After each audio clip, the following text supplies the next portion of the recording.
Hello guys, Aryan this side and I welcome you all to another video, a short and crisp analysis video भैया, क्योंकि यहाँ पे एक बहुत ही बड़ी न्यूज आपको देखने को मिल रही है, that is Iran and Israel. यहाँ पे लिख देता हूँ फटाफट से, ईरान एंड इजराइल। पूरा तो क्या ही लिखूंगा, आपको पता ही है क्या चल रहा है मार्केट के अंदर, क्या चल रहा है ग्लोबल लेवल्स पे। अगर मैं यहाँ पे आप देख सकते हो क्या क्या मैंने सर्च कर रखा है। सो इफ यू राइट है, यू आर एबल टू सी कि यहाँ पे लाइव अटैक्स चल रहे हैं, ईरान के अटैक्स चल रहे हैं इजराइल पे। एंड इंपॉर्टेंट चीज यहाँ पे क्या है कि इजराइल ने अभी फाइट बैक नहीं करा है। सो मेजर थिंग्स कब एस्केलेट होंगे, जब इजराइल फाइट बैक करेगा। But before that let me just understand and make you understand a simple psychology in the markets. पहली चीज, बहुत सारे ग्लोबल सिनेरियोस पाइल अप हो रहे थे जिसकी वजह से लोग बोल रहे थे भैया मार्केट गिरना चाहिए, गिरना चाहिए, गिरना चाहिए। कभी रिसेशन आ रहा है, कभी global leaders like Warren Buffett यहाँ पे 300 बिलियन, 250 बिलियन पैसे यहाँ पे कैश में रख रहे हैं। कभी बड़े लीडर्स बोल रहे हैं कि यहाँ पे ओवर वैल्यूएशन ऑफ स्टॉक्स हो गई है। तो बहुत सारे पैरामीटर्स थे, but this one right here is cherry on the top. ये क्या है? ये है चेरी ऑन द टॉप। यहाँ पे ऊपर आके चेरी लग गई है। Why? Specifically only reason that I can see here is that is world War 3 concerns. I know World War 3 is a very big term and I should not be using it here. But the problem with this is कि एक war already चल रही है Ukraine और Russia की, जिसको हम भूलने लग रहे थे। उसके साथ अब ईरान इसराइल की वॉर आ गई है। एंड एक फंडामेंटल प्रॉब्लम क्या है कि इन दोनों के बीच में यहाँ पे आ सकता है यूएस और साथ में नाटो। अब क्या चल रहा है ना गाइस, ये चीज समझो छोटी सी, कि यूएस यहाँ पे वेपनरी दे रहा था यूक्रेन को, एंड यूएस ने यहाँ पे इसराइल का सपोर्ट करने के लिए भी एग्री कर दिया, because end of the day NATO का काउंसिल है, सारे लोग यहाँ पे आपको बताइए एक दूसरे को प्रोटेक्ट करने की कोशिश करते हैं।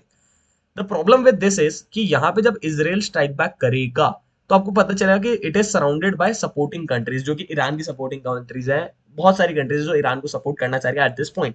तो अल्टीमेटली ग्लोबल प्रॉब्लम यहाँ पे टेंशन क्रिएट हो सकती है, because one war is already going on, second war is starting, and US will be a person that will come in between. US आएगा तो चाइना भी घुसने की कोशिश करेगा। And I am not going to go into the politics में, politics में नहीं जा रहा हूँ, because I am not that good in politics. फिर आप बोलोगे ये गलती है वो गलती है ना, अभी तक कोई गलती हो तो नीचे कमेंट कर देना। Give me a wider perspective if I am missing out something. So एक चीज समझो कि मार्केट्स के लिए this is a problem now. क्यों प्रॉब्लम है? पहली चीज, अगर आप नॉर्मल निफ्टी का चार्ट मंथली पे देखते हो, जाके लगाते हो हमारा प्यारा दुलारा सिंपल सा इंडिकेटर कॉल्ड आरएसआई, तो आपको पता चलेगी एक छोटी सी चीज। Let me just put in this to default, reset default. आपको पता चलेगा कि it is already at a super over valuation zone of 84 and that too on monthly. Monthly में जब भी 82, 83, 84 के ऊपर निकला, आपको पता है तहलका होता है। जैसे यहाँ पे देखो, this was not 80s, this was 80 somewhat. यहाँ पे भी पूरा 84 85 नहीं है, this was the point of 85। And यहाँ से मार्केट करेक्ट हुए थे कितने? यहाँ से मार्केट करेक्ट हुए थे 63%। इससे पहले आपको एक बार देखने को मिलेगा कि इतना ऊपर आरएसआई गया था, it was approximately at 90 touch कर गया था। एंड 90 के पीक के बाद अगर मैं बताऊं तो इट करेक्टेड मोर देन 70-75%। यहाँ पे भी इतना करेक्शन आया था। So same very highly over valuation zone पे, और बहुत सारे पैरामीटर्स अब अट्रैक्टिव नहीं लग रहे हैं। So we need to be cautious at this moment, हमें समझना पड़ेगा। दूसरी चीज ये समझो कि अगर कल, मैं यहाँ पे ले रहा हूँ tomorrow and day after tomorrow, 2 दिन ले लेते टू बी प्रोटेक्टेड। डे, ए मतलब आफ्टर, टी मतलब टुमारो। इन 2 दिन में अगर एक फॉल मिल जाती है, हेल्दी फॉल, तो वो अच्छी बात है, because that will tell us कि बड़े प्लेयर्स कुछ यहाँ पे प्लान नहीं कर रहे हैं। दैट विल टेल अस कि एक न्यूज आई एंड उस न्यूज को रिटेलिएट करने के लिए मार्केट गिर गया, एंड उसके बाद market slow and steadily recovery वापस दिखा के ट्रेंड में जा सकता है। बट अगर मार्केट इसके बावजूद कल नहीं गिरता है और परसों भी नहीं गिरता है, then be prepared for the worst, because फिर मार्केट के अंदर वापस होप आएगी रिटेलर्स की that the market should go up, और जैसे ही ऊपर जाने लगेगा रैंडमली बहुत ही बुरी तरीके से हमें पटका जाएगा and all the people will be trapped. कोई बच के नहीं निकल पाएगा। Please keep this in mind. कल के दिन फॉल आता है विच इज एक्सपेक्टेड होता है तो ठीक है, मार्केट थोड़ा गिरने तो रिकवरी आएगी, विल टेक न्यू ट्रेड्स। अगर मार्केट नहीं गिर रहा है कल परसों, तो फिर आने वाला टाइम बहुत भयंकर हो सकता है, बिकॉज थोड़े दिन में, अगर 1 महीना, 1.5 महीना, 2 महीना में वॉर के वापस सिनेरियोज होते हैं, तो मार्केट बहुत ही बुरी तरह करेक्ट कर सकता है।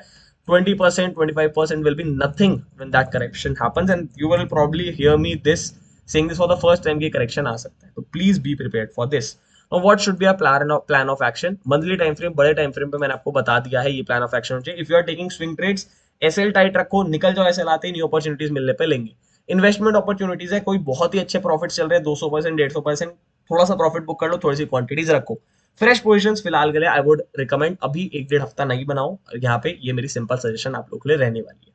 टॉकिंग ऑन, मैं आपको एकदम कल के इंट्राडे लेवल्स नहीं दे रहा हूँ, बिकॉज आई डोंट नो कल मार्केट गैप अप मारेगा, गैप डाउन मारेगा, बिकॉज रात रात में अगर अटैक हो जाता है तो फिर अगले दिन कुछ भी हो सकता है। अभी के टाइम पे यूएस के मार्केट स्टेबल है, पॉजिटिव है, गिफ्ट निफ्टी थोड़ा बहुत नेगेटिव दिखा रहा है, so I am not going to go give you proper levels because I don't know what is happening. And कल के दिन मार्केट कहाँ खुलता है, कहीं पे भी कल के दिन मार्केट खुलता है, पहली चीज धैर्य। फर्स्ट 15 to 30 मिनट्स रखेंगे धैर्य, 1 घंटा भी आप ले लो, अगर एक पेशेंट ट्रेड हो धैर्य रखो। जो डायरेक्शन इनिशियल टाइम में आ रही है, जैसे एकदम से गिर रहा है मार्केट, एकदम से अगर मार्केट गिरता है खुलते ही बढ़िया तरीके से, तो वेट करो कि भैया पुल बैक के बाद कोई सेलिंग अपॉर्चुनिटी मिले तो सेल करने की कोशिश करेंगे।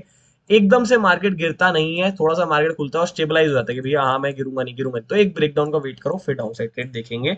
दोनों केस में डाउन साइड ट्रेड मैं क्यों बोल रहा हूँ, बिकॉज छोटे एसएल रहेंगे, यहाँ पे पुल का ट्रेड लोगे छोटा एसएल रखना, यहाँ ट्रेड लोगे छोटा एसएल रखना। अपसाइड का फॉर द टाइमिंग मैं कहूंगा नहीं, अभी अपॉर्चुनिटी देखेंगे, इवन इफ मार्केट अपसाइड जाता है मैं अभी नहीं देखना चाहूंगा, because that will create a worsen scenario for the days to come. So keep these parameters in mind. Ask your questions in the comments. I'll help you out and do learn about the markets because जब ऐसे condition आते हैं तो बहुत बढ़िया पैसा बनता है। इंट्राडे के अंदर आप बना सकते हो, ऑप्शन सेलिंग कर सकते हो, फ्यूचर्स ले सकते हो डाउन साइड की। तो डू योर ड्यू डिलीजेंस, पढ़ाई करना स्टार्ट कर दो, आने वाले दिन गोल्डन हो सकते हैं ट्रेडिंग ट्रेडर्स के लिए स्पेसिफिकली, नॉट द पीपल जो पोर्टफोलियो बिल्ड कर रहे हैं, वो तो फॉल के बाद बिल्ड करेंगे। Keep this in mind. मिलता हूं आपसे अगली वीडियो में, तब तक बाय बाय एंड लाइक कर 500 करेंगे, please complete that. Thank you.